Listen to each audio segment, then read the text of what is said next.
Avez-vous une couverture santé pour vos salariés dans votre entreprise?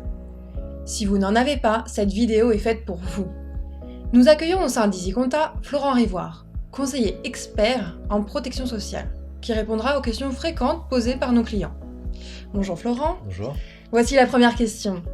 Que prévoit l'article 1 de l'accord national interprofessionnel, dit ANI, du 11 janvier 2013?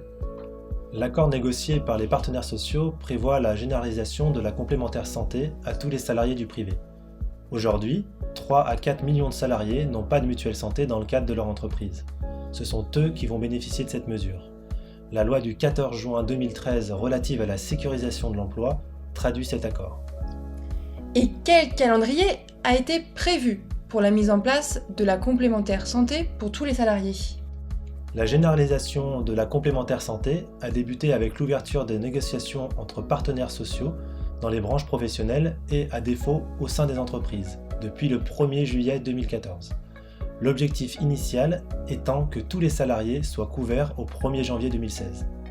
Mais à défaut d'accord de branche ou d'entreprise, si des salariés se retrouvent sans complémentaire santé, que se passe-t-il?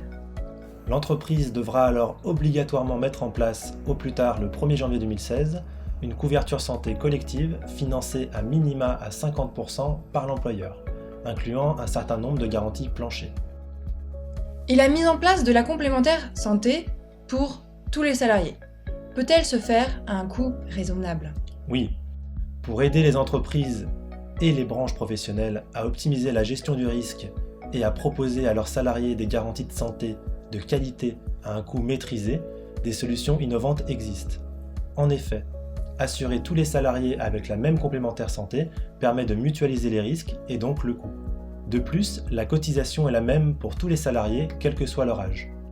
En fonction de ce que prévoit le contrat, le conjoint et les enfants à charge du salarié peuvent également bénéficier de la garantie frais de santé, même si dans les faits, ce n'est pas un bon conseil. Et quels sont les autres critères pour bien choisir une complémentaire santé collective? Le conseil, l'accompagnement et le suivi. En effet, il est indispensable de choisir un partenaire capable de réaliser pour vous le formalisme indispensable en cas de contrôle URSSAF et ou fiscal. Dernière question, si un salarié ne s'estime pas suffisamment couvert par la complémentaire santé de son entreprise, que peut-il faire? Ce salarié pourra, s'il le souhaite, souscrire une surcomplémentaire santé pour renforcer ses garanties en fonction de ses besoins. De même, si le contrat de son entreprise ne prévoit pas la prise en charge de ses ayants droit, il pourra les protéger grâce à cette surcomplémentaire.